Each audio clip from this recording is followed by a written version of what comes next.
kita masuk ke pembahasan yang pertama terkait dengan organisasi kehidupan yang ada di bumi. Di bumi loh ya.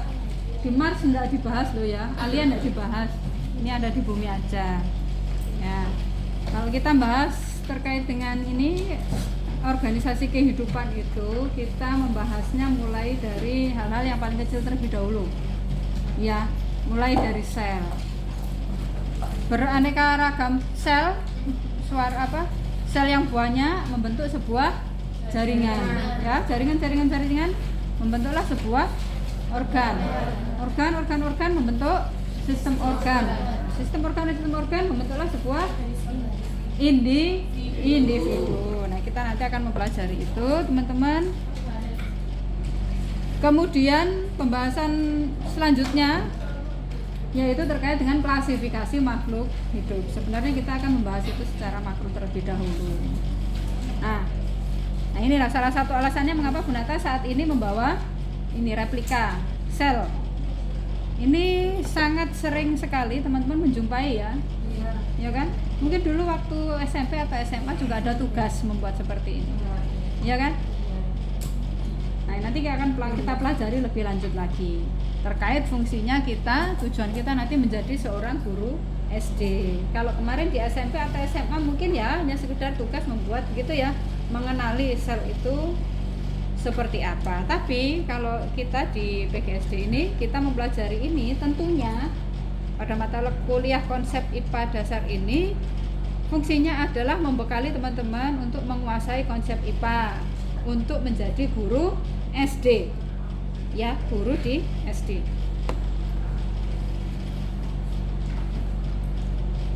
Mulai dari sel, sel, jaringan, organ, sistem organ, individu, kemudian juga klasifikasi makhluk hidup, pengelompokannya itu seperti apa. Masih ingat? Apakah teman-teman masih ingat konten pembelajaran sel di SD dulu? Masih ingat pelajaran SD enggak? Ayo flashback. Berapa tahun yang lalu Anda SD? 6, 7 ya? 6, 7 tahun yang lalu, kelas 5, kelas 6 itu kan 6 atau 7 tahun yang lalu. Ingat-ingat. Wis lali, Bu. Ingat-ingat. Ya, pada saat itu teman-teman belajar IPA di SD yang berhubungan dengan sel itu tentang apa? Diajarkan enggak di SD? Ada pelajaran tentang sel di SD? Enggak. Kayaknya di kurikulum itu juga nggak ada deh tentang sel. Di kurikulum SD itu nggak ada deh tentang sel. Iya kan? Di kurikulum SD kayaknya nggak ada pembelajaran tentang sel. Tapi mengapa di PGSD harus kita pelajari? Nah, nanti teman-teman cari deh kaitannya. Cerita Bu Nata dari awal sampai nanti akan saya kaitkan. Ya, makanya dengarkan dengan seksama. Ini Bu Nata tanya. Kalau di SD dulu pelajaran IPA itu kan yang dipelajari bahwa makhluk hidup itu ada 3 apa 2? Hewan? Manusia. 2 apa 3? 3. Oke, berarti jenis makhluk hidup itu ada 3. Kenapa ada 3? Boleh nggak 4? Boleh. Apa sih tak ya? Bakteri. Oh, bakteri.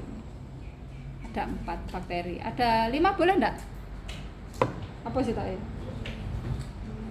Boleh. Apa? Virus. Virus itu makhluk hidup enggak sih? Bakteri itu makhluk hidup enggak sih? Jamur. Ndek panu, sapa ndek panu? Panu itu lah ya jamur sih. Itu makhluk hidup enggak? Ayo kan, bingung? Nah, kita bahas ya. Balik yang 3 tadi aja. Yang paling umum yang kita ingat bahwa pada saat pembelajaran di SD dulu makhluk hidup itu ada 3, manusia, hewan, dan tumbuhan.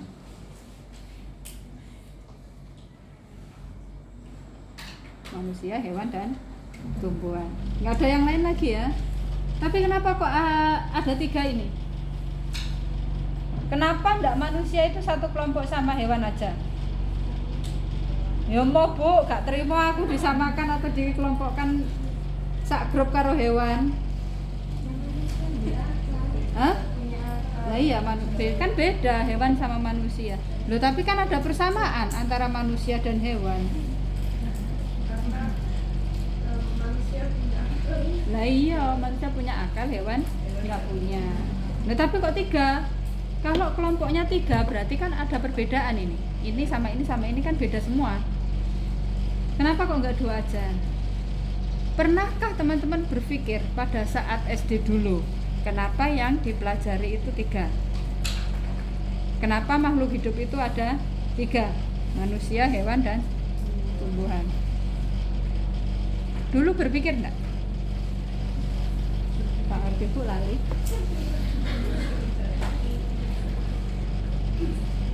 Tenanan ini Bu Nata bertanya, karena apa yang akan kita lakukan harus banyak flashback tentang kehidupan SD Anda dulu. Kenapa harus flashback? Ya kita nanti harusnya memperbaiki apabila ada kekurangan pada saat SD dulu. Anda memandang Bu Guru dulu pas saat Anda SD, Pak Guru Anda saat SD itu ngajarnya bagaimana.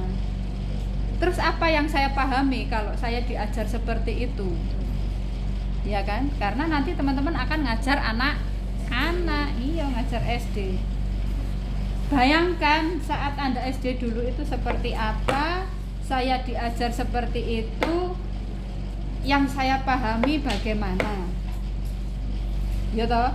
Berarti nanti kalau saya jadi guru, saya harus bagaimana? Setuju? Gitu kan ya? Nah, terus pernyataan Bu Nata tadi, kalau makhluk hidup itu pada saat zaman SD itu, yang saya pahami itu makhluk hidup itu ada 3, manusia, hewan, dan tumbuhan. Apakah teman-teman juga seperti Bu Nata? Saat SD itu memahami bahwa makhluk hidup itu dikategorikan atau diklasifikasikan menjadi 3, yaitu manusia, hewan, dan tumbuhan. Apakah juga seperti itu? Waduh ya, berarti kita ya sama. Bu, emangnya salah tak? Anda gak bertanya gitu? Emangnya salah tak Bu kalau pemahaman seperti itu? Kira-kira salah apa enggak ya? Nah kita coba, kita korek-korek ya. Mari kita korek-korek. Kalau makhluk hidup itu dikelompokkan menjadi 3, ini dasarnya apa sih? Kita mengelompokkan sesuatu itu kan pasti ada dasarnya, iya kan? Anda kelompok kelas apa? Kelas B, iya. Anda mahasiswa jurusan apa? Beda nggak dengan yang sana? Beda nggak dengan yang itu? Beda. Kenapa kok beda? Perbedaan itu, pengelompokan itu berdasarkan dasar tertentu. Nah, Anda masuk di kelas ini karena Anda daftar di kampus ini jurusan PGSD karena mau menjadi guru SD. Itu kan berarti berdasarkan peminatan. Kalau Anda tidak pengen jadi guru SD, berarti daftarnya nggak di PGSD, mungkin di prodi lain. Nah, ini berarti klasifikasi berdasarkan prodi. Mungkin ada lagi klasifikasi berdasarkan gender, misalnya jenis kelamin. Berarti kalau dikelompokkan berdasarkan jenis kelamin, berarti kelompoknya ada 2, laki-laki dan perempuan. Kalau berdasarkan agama, ya kan? Islam, Kristen, itu ada misalnya ada 5. Ini dasar pengelompokan ini berdasarkan apa? Dasarnya agama. Nah, flashback lagi, balik lagi. Manusia, hewan, dan tumbuhan. Ini dasarnya apa? Harus ada dasarnya kan? Apa? Yang bisa angkat tangan, yang punya ide angkat tangan. Salah gak dihukum kan? Gak, salah kata hukum. Dasarnya apa? Mengapa kok 3 ini? Ayo re. Tak video ini. Kalau ono sing jawab pertanyaanku, Pak. Oh, ya kan. Masa pertumbuhan? Apa? Masa masa pengembangbiakan. Masa pengembangbiakan itu apa maksudnya? Perkembangan. Oh, cara perkembangannya. Cara perkembangannya, bukan perkembangbiakan lo ya. Oke, saya terima satu ide karena berdasarkan cara perkembangannya. Terus apa lagi? Berdasarkan apa? Sel. Iya tak? Berdasarkan sel. Berdasarkan selnya, makhluk hidup dikelompokkan menjadi 3, yaitu manusia, hewan, dan tumbuhan. Emangnya beda tak Mas? Ini ketiga makhluk ini selnya berbeda tak? Mas siapa Mas namanya? Mas? Mas Duta? Mas Duta. Aduh, aku langsung kelingan Sela on Seven. Ini berapa Mas? Nesa Duta. Oh ya, panggilannya Duta. Ya wes aja tak panggil Nesa ya. Kalau ini khusus jangan saya panggil Nesa. Nanti saya keliru nanti ya. Oke Mas Duta. Selnya berbeda. Bedanya di mana? 3 makhluk ini selnya berbeda-beda. Apa bedanya?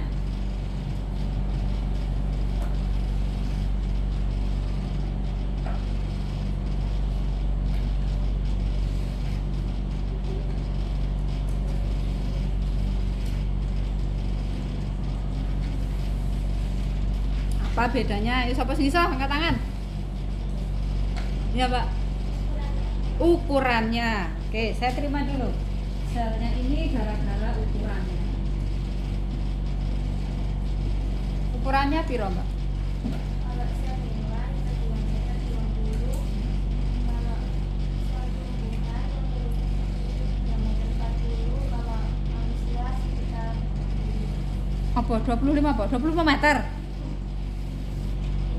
25 apa? Gimana? Apa itu? Kalau manusia, berapa ukurannya? kalau manusia berdiameter kurang lebih 25 mikrometer. 20 mikro itu yang tulis ini? Ya? 35? 25 25 mikro. Terus, hewan? pada hewan 20 mikrometer. 20 mikrometer. Kalau tumbuhan 40 mikrometer. Gede dewe tumbuhan? Ya. Itu dari ukurannya.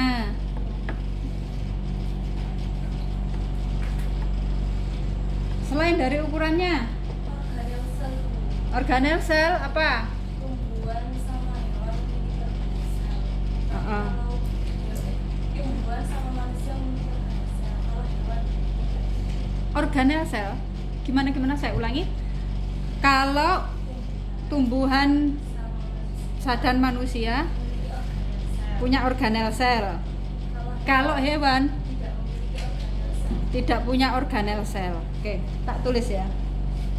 Jadi bedanya kalau manusia dan hewan ini ada organel sel. Kalau tumbuhan tidak ada ya. Tidak ada organel. Tumbuhan sama manusia. Berarti di sini hewan. Begini ya. Oke, terima kasih. Saya senang sekali.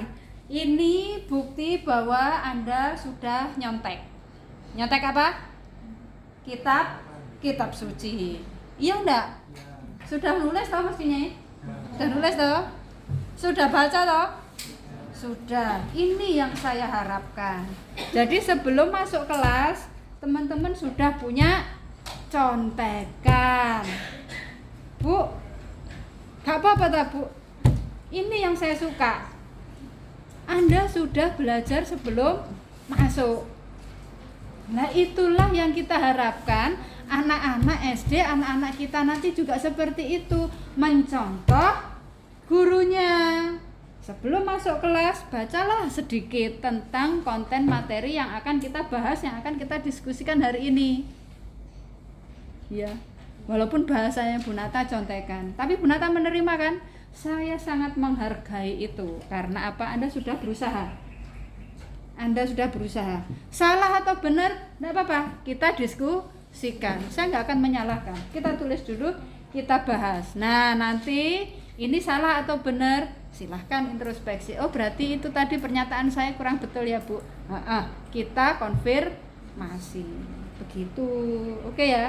Nanti UAS pun juga demikian. Saya hanya ngasih 3 soal. Kita face to face 3 soal aja ya. Anda bisa atau nggak bisa, asalkan Anda punya catatan,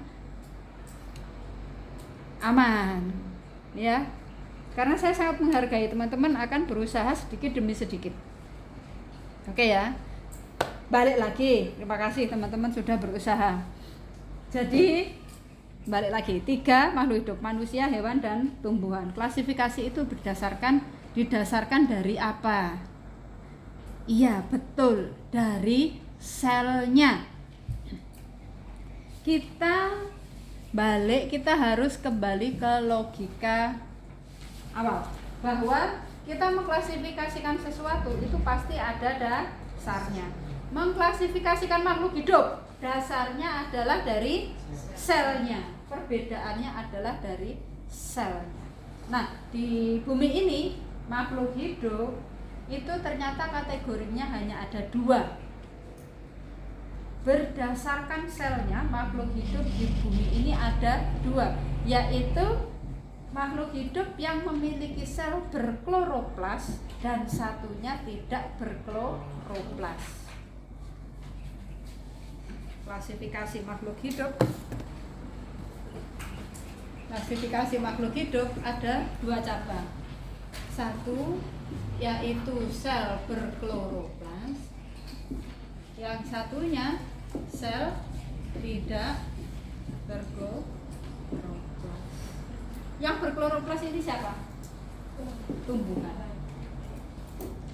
Yang tidak berkloroplas? Hewan. Manusia? Manusia di sini. Sel kita itu juga tidak berkloroplas. Apa itu kloroplas? Saya yang bisa angkat tangan, yang sudah punya contekan angkat tangan. Apa itu kloroplas? Kloroplas itu adalah organel di dalam sel yang fungsinya untuk membantu proses fotosintesis. Fotosintesis itu apa? Penyerbukan benang sari dan putih. Itu fotosintesis ya. Fotosintesis itu adalah proses pembuatan makanan pada tumbuhan. Kalau pertemuan benang sari dan putih itu namanya penyerbukan. Ya. Kalau yang berkloroplas ini bisa fotosintesis.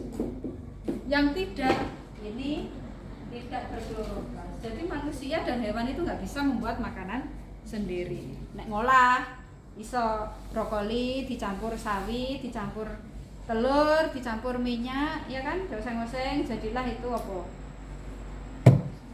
Capcay. Ya betul. Mengolah. Tapi yang membuat brokoli, yang membuat wortel, prosesnya ada di mana?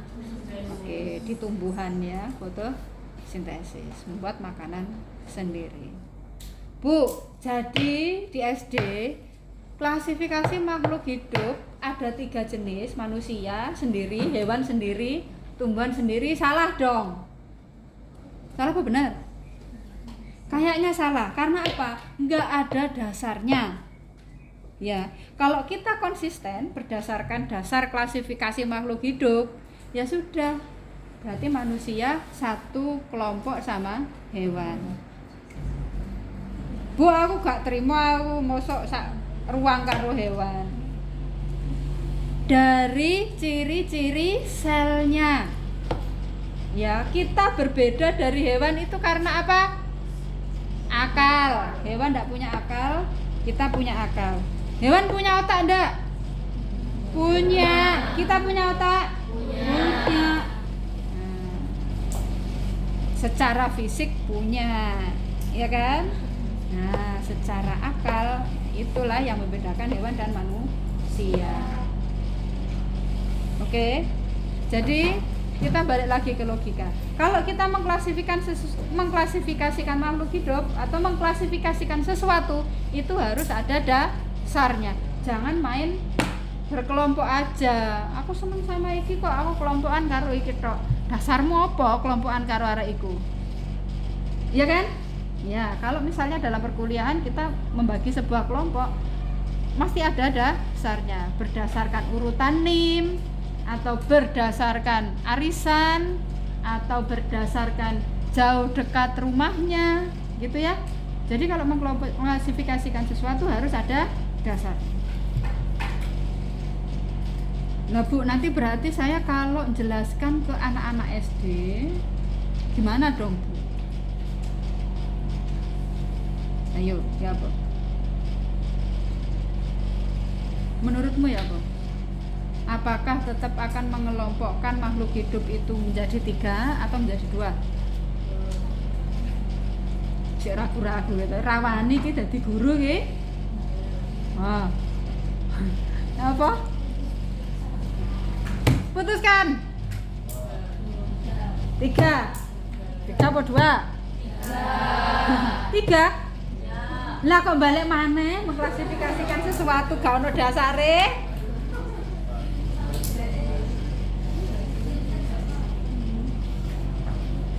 Ya. Fakta sains, teman-teman ya, fakta sains kita tetap sampaikan. Ya. Fakta sains tetap kita sampaikan berdasarkan ilmu pengetahuan. Tetap kita sampaikan. Ya. Tapi kalau kita ndak terima satu ruang sama hewan, ya itu ya dijelaskan perbedaan kita dengan hewan itu apa. Oke? Kalau menurut saya kok gitu, lebih bijak begitu ya. Kenapa demikian? Karena saya flashback 30 tahun yang lalu saat saya SD. 30 tahun? 94 itu berarti berapa tahun? Saya SD itu 94, 96, 97 itu. Ya, sekitar itulah ya. Rata-rata kemungkinan hampir mendekati 30 tahun lalu. Saya itu flashbacknya begini teman-teman. Memang secara eksplisit, secara terang-terangan guru saya dulu tidak menyebutkan, itu singkat saya ya, tidak menyebutkan bahwa makhluk hidup yang ada di bumi ini ada 3, manusia, hewan, dan tumbuhan. Tapi saya merangkum, saat mempelajari IPA dari kelas 1 sampai kelas 6, makhluk hidup yang saya pelajari itu ada 3, manusia, hewan, dan tumbuhan. Di situ kelas 6, lulus kelas 6, saya menyimpulkan sendiri bahwa makhluk hidup itu kategorinya ada 3, manusia, hewan, dan tumbuhan. Tanpa saya berpikir bahwa kalau mengklasifikasikan sesuatu itu harus ada dasarnya. Wis, pokoknya kata bu guru saya, kita mempelajari makhluk hidup di kelas itu, di SD itu ada 3, manusia, hewan, dan tumbuhan. Akhirnya saya berkesimpulan bahwa makhluk hidup ada 3. Sama nggak dengan saya, teman-teman? Sama nggak pengalamannya sama seperti saya? Iya nggak? Iya atau ada yang berbeda? Sama. Kalau sama, saya lanjutkan cerita saya. Kemudian di SMP dan SMA ternyata saya mempelajari bahwa makhluk hidup itu, sel makhluk hidup itu ada 2 jenis, yaitu berkloroplas dan tidak berkloroplas. Pas saat SMP dan SMA saya galau. Loh, jadi kalau berdasarkan selnya berarti kita satu ruang sama hewan. Cuma pada saat itu ketika saya menjadi siswa, menjadi murid, saya tidak berani tanya. Saya tidak berani tanya kepada guru saya, loh berarti kan begini. Nah, berarti kita satu ruang sama hewan dong, satu kelompok sama hewan. Itu saya tidak berani tanya. Ya, akhirnya ketika di perkuliahan kita konfirmasi. Ternyata kuliahnya dulu S1 PGSD juga. Saya juga konfirmasi kepada dosen IPA. Berarti begini dong. Berarti pada saat itu saya begini. Iya, itu karena memang pada saat SD tidak diceritakan bahwa kalau kita mengklasifikasikan atau mengelompokkan sesuatu itu harus ada dasarnya. Bu guru SD juga nggak salah karena menyampaikan materi kan ya. Ya mungkin saya aja sing kakean takon atau mungkin punya tanda tanya di otak saya. Loh berarti punya kesimpulan bahwa makhluk hidup itu ada 3 jenis. Saya aja juga yang kebingungan pada saat SMP mempelajari makhluk hidup itu selnya ada yang berkloroplas dan tidak berkloroplas. Saya sendiri yang sibuk dengan pemikiran saya sendiri. Karena memang tidak ada konfirmasi di SD, di SMP dan SMA. Itulah yang terjadi. Bu, Bunata berarti jadi korban. Iya. Apakah teman-teman juga merasa seperti itu? Kalau iya, berarti ayo berubah. Sudah ndak usah disalahkan kondisi yang lalu. Nggak akan merubah kan? Masa aku harus kembali ke SD? Ndak kan? Cuma begini. Ya, kita perlu meluruskan karena kita nanti akan jadi guru SD. Kita luruskan. Ya.